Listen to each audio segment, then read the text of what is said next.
Sir పిఠాపురంలో పవన్ కళ్యాణ్ గారి పైన Tamannaah Simhadri 'Bigg Boss' fame ఆమె పోటీ చేయబోతుంది సార్. సో, అంటే ఆమె ఒక ట్రాన్స్‌జెండర్. మామూలుగా మరి ట్రాన్స్‌జెండర్స్ పోటీ చేశారా ఇంతకుముందు? మరి ఇప్పుడు దేశంలో ఎక్కడైనా చేస్తున్నారా? అంటే ఆమె పోటీ చేయడం వలన పవన్ కళ్యాణ్ గారి పైన ఏమైనా ఎఫెక్ట్ పడే ఛాన్స్ ఏమైనా కనిపిస్తున్నాయా సార్? ఈ తమన్నా సింహాద్రి యాక్చువల్‌గా లాస్ట్ టైము మన లోకేష్ మీద పోటీ చేసింది. సో అప్పుడే పాపులారిటీకి వచ్చిందనమాట. దానివల్లే ఆమె 'బిగ్ బాస్' కూడా రావడానికి అదొక కారణం. ఓకే. సో అందువల్ల మేబీ ఆమె నేను అనుకోవడం పవన్ కళ్యాణ్ ఓడించాలనో ఇంకోటేమో అట్లాంటి భ్రమలు ఉండే అవకాశం లేదు. కానీ తను కొంత పాపులర్ అవ్వాలనేది ఒకటి. రెండోది ట్రాన్స్జెండర్ ప్రాబ్లమ్స్ని పబ్లిక్లోకి తీసుకెళ్ళడానికి ఇది ఒక ప్లాట్ఫామ్గా ఉపయోగపడుతుంది అనేది కూడా తమన్నా సింహాద్రికి ఉన్న లక్ష్యాలలో ఒకటి. ఎందుకంటే మనకి ఎంత లేదన్నా ట్రాన్స్జెండర్స్ని ఒక పక్షపాతంతో చూసే ఇది ఉంది, జనాల్లో టెండెన్సీ ఉందన్నమాట. అందుకని వాళ్ళ ఇష్యూస్ ఏంటి, అసలు ట్రాన్స్జెండర్స్ ఎలాంటి సమస్యలు ఫేస్ చేస్తున్నారు, వాళ్ళని ప్రజలు ఎలా చూస్తున్నారు, ఈ విషయాల్ని చర్చలోకి పెట్టడం, పబ్లిక్లోకి తీసుకెళ్ళడం కూడా ఇది ఒక ప్లాట్ఫామ్గా తమన్నా సింహాద్రి అనుకుంటుంది. యాక్చువల్గా ఆమె బీసీ యువజన పార్టీ అనే పార్టీ, మన ఆయన రామచంద్ర యాదవ్ పొంగనూరు ఆయన పెట్టిన పార్టీ అనమాట ఇది. ఆ పార్టీ తరపున పిఠాపురంలో సీటు ఆమెకి ఇచ్చారు.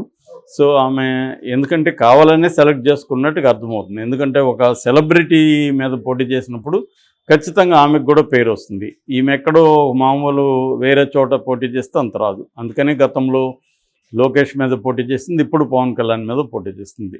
అయితే ఇదే సమయంలో ఈ మధ్య ఇంకొక పేరు కూడా వినిపిస్తుంది. అదేంటంటే హేమంగ్ సఖిని అఖిల భారత హిందూ మహాసభ అనే ఒక పార్టీ తరఫున వారణాసిలో మోడీకి వ్యతిరేకంగా ఆమె కూడా ట్రాన్స్జెండరు. బట్ ఆమె ఆధ్యాత్మిక ట్రాన్స్జెండర్. ఆమెకు మహామండలేశ్వర్ అనే బిరుదు కూడా ఇచ్చారనమాట. ఆమె హిందూ దీంట్లో చేరి ఎప్పటి నుంచో తాను కృష్ణుడి ప్రియురాల్లాగా తన పేరు పెట్టుకునింది, హేమంగ్ సఖి పేరు పెట్టుకునింది. సో తను ఇప్పుడు పార్టీ తరపున ఈ హిందూ మహాసభ తరపున నిలబడుతుంది అనమాట మోడీకి వ్యతిరేకంగా. సో అందువల్ల కూడా పాపులర్ అయింది. అయితే ఫస్ట్ రాజకీయాల్లోకి వచ్చిందో అయితే ముంతాజ్ అనే ఒక ట్రాన్స్జెండర్ ఫస్ట్ రాజకీయాల్లోకి 11 ఏళ్లకు ముందు బీఎస్పీ తరపున ఉత్తరప్రదేశ్లో ఆమె పోటీ చేసింది. సో ఆమె ఫస్ట్ ట్రాన్స్జెండర్ రాజకీయాల్లో నిలబడింది. తర్వాత షబానా మౌసీ అని ఎమ్మెల్యే కూడా అయింది మహారాష్ట్రలో. షోహాన్పూర్ నుంచి ఆమె ఎమ్మెల్యేగా కూడా ఈ షబానా మౌసీ ఆమె అప్పట్లో ఆమె పేరు మారుమోగిపోయింది అనమాట. అంటే ఫస్ట్ ట్రాన్స్జెండర్ ఎమ్మెల్యే ఎవరంటే ఆమె. అంటే యాక్చువల్గా నేను ట్రాన్స్జెండర్స్ మీద ఒక స్కిల్ డెవలప్మెంట్ ప్రోగ్రాంలో పార్టిసిపేట్ చేశాను. అప్పుడు ట్రాన్స్జెండర్స్ సంబంధించి ఒక చిన్న బుక్లెట్ కూడా నేను రాశాను అనమాట. అది పబ్లిష్ కాలేదు కానీ డీటెయిల్గా ఇంగ్లీష్లో బుక్లెట్ చేశాను స్కిల్ డెవలప్మెంట్ భాగంగా. అప్పుడు ట్రాన్స్జెండర్స్ విషయంలో నేను చాలా ఇండియాలో స్టడీ చేశాను. కొంతమందిని కలిశాను కూడా. ఇక్కడ రచన ముద్రపోయిన అలాంటి వాళ్ళు ఉన్నారు. వాళ్ళని ఇక్కడ కూడా ట్రాన్స్జెండర్ సమితి ఒకటి ఉందన్నమాట. అంటే ఎల్జిబిటి అందరినీ కలుపుతారు అది. సో అందులో ట్రాన్స్జెండర్స్ సమస్యలు కూడా చాలా ఉన్నాయి. ట్రాన్స్జెండర్స్ చాలామంది కూడా చాలా పై స్థాయికి ఎదిగిన సందర్భం మనకి ఇండియన్ కాంటెక్స్లో కనబడుతుంది. నేను ఒక 10 మంది మాత్రం చెప్పదలుచుకున్నా ఇక్కడ. అందులో సత్యశ్రీ షర్మిల వచ్చి ఫస్ట్ జర్నలిస్ట్ అనమాట. ఆ తర్వాత Manabi Bandopadhyay first college principal, ట్రాన్స్జెండర్గా ఉంటూ కాలేజీ ప్రిన్సిపాల్ అయిన ఫస్ట్ పర్సన్. జ్యోతి మండల్ ఫస్ట్ జడ్జిగా కూడా ఈమె అయిందనమాట. తర్వాత ప్రితికా యాషన్ తమిళనాడులో ఎస్ఐ, ఈమె ఇప్పుడు సిఐగా కూడా ప్రమోట్ అవుతుంది. తర్వాత ముంతాజ్ ఇందాక చెప్పిన బీఎస్పీలో 11 ఏళ్ళకి పనిచేస్తుంది, ఫస్ట్ పొలిటీషియన్ ట్రాన్స్జెండర్. తర్వాత షబీ ఈమె సోల్జర్, మన నేవీలో పనిచేస్తుంది. ఇది కూడా first soldier in India transgender అన్నమాట. అలాగే తియేదాస్ అని ఈమె ఆపరేషన్ థియేటర్ ఉంటుంది కదా హాస్పిటల్లో, ఆపరేషన్ థియేటర్ టెక్నీషియన్ అంటే ఫస్ట్ మెడికల్ టెక్నీషియన్గా అయింది. అట్లాగే కల్కి సుబ్రహ్మణ్యన్ వెరీ పాపులర్, 2-3 సినిమాల్లో హీరోయిన్గా చేసింది తమిళ్లో. ఆమె మంచి డ్యాన్సరు, యాక్టివిస్టు. ఇటువంటి ట్రాన్స్జెండర్ పిల్లలకి ఆమె స్కూల్ పెట్టింది. Very very popular in Tamil Nadu కల్కి సుబ్రహ్మణ్యన్. అట్లాగే లక్ష్మీనారాయణ త్రిపాఠి, ఈమె యాక్టివిస్టు, యునైటెడ్ నేషన్స్లో కూడా ఈమె రిప్రజెంటేటివ్ ఏషియన్ తరఫున. తర్వాత మంచి రైటరు, ఆటోబయోగ్రఫీ కూడా రాసింది. అట్లాగే రేవతి అని తమిళనాడులో ఉన్న ఆమె ఆటోబయోగ్రఫీ తెలుగులో కూడా నాకు తెలిసి హైదరాబాద్ బుక్ ట్రస్ట్ అనుకుంటారు, వాళ్ళు పబ్లిష్ చేశారు ఆమె ఆత్మకథ, ట్రాన్స్జెండర్ ఆత్మకథ. అట్లాగే గౌరీ సావంత్ అని ముంబై, ఆమె వెరీ ఫేమస్ యాక్టివిస్ట్. తర్వాత అంజలి అనూర్ అని మలయాళంలో మమ్ముట్టికి హీరోయిన్గా కూడా చేసింది ఆమె. సో ఒక రకంగా ఫస్ట్ ట్రాన్స్జెండర్ హీరోయిన్స్లో ఇందాక చెప్పిన కల్కి Subramanian and Anjali. So Ivanka Ross అని యాక్టర్ ఉంది. ఇలాగ చాలామంది మోడల్స్ ఉన్నారు, చాలామంది ఇది ఉన్నారు. అసలు ట్రాన్స్జెండర్స్తోనే ఒక మ్యూజిక్ బ్యాండ్ కూడా ఉంది, దాని పేరు 6 ప్యాక్ బ్యాండ్. చాలా పాపులర్ కూడా, అది యూట్యూబ్లో మనం చూడొచ్చు. 6 ప్యాక్ బ్యాండ్ కనుక కొడితే వాళ్ళ వీడియోస్ అంతా కూడా వస్తాయన్నమాట. ఇలాగా ఇంకా నాకు తెలిసి ఒక చర్చి ఫాదర్ అంటాం కదా, ప్రీస్ట్గా ఒక ఆమె ఉంది. ఎంబీబీఎస్ చేస్తున్న వాళ్ళు ఉన్నారు చాలామంది, ఇక్కడే హైదరాబాద్లోనే ఎంబీబీఎస్ చేస్తున్న వాళ్ళు ఉన్నారు.